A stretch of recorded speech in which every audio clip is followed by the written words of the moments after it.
Noong 2015, nananahimik si Mayor Rodrigo Roa Duterte sa Mindanao. Walang kaplano-plano tumakbong presidente. Hindi ako tatakbo ng presidente. The country does not need me. I do not have the ambition to be president. Mahal ng marami sa Davao dahil sa ipinamalas ng katangitang pamumuno at serbisyo sa gobyerno. Handa nang magretiro at ialay ang natitirang lakas para makasama ang pamilya at apo sa huling sandali ng kanyang buhay.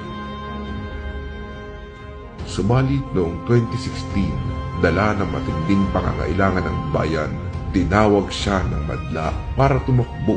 We need you. We need you to change our country. Wait lang ako. Tumakbo kayo.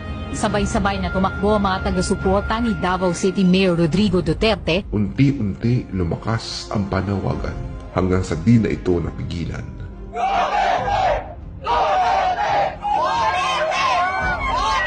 Sa kanyang pagtakbo, iilan ang kanyang ipinangako.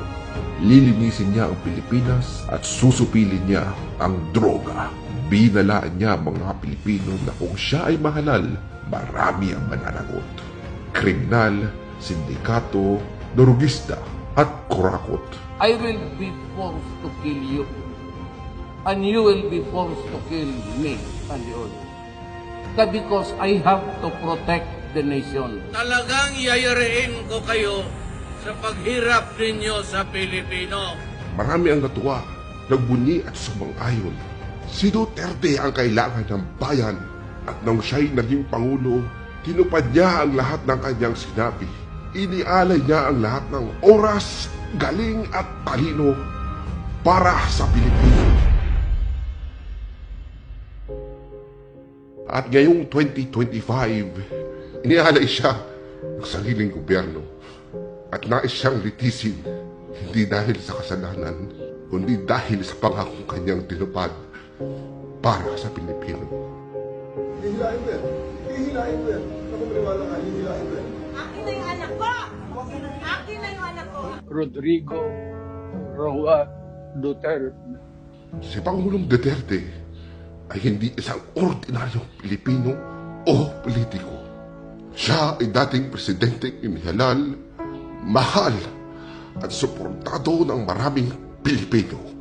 Siya ang buhay na sakisag ng sambahinang Pilipino. Kung ang uusig sa kanya ay isang banyaga na walang alam sa sistema, pamumuhay, kultura at tunay na kalagayan ng Pilipinas, para mo na rin sinabing walang halaga ang ating pagka-Pilipino.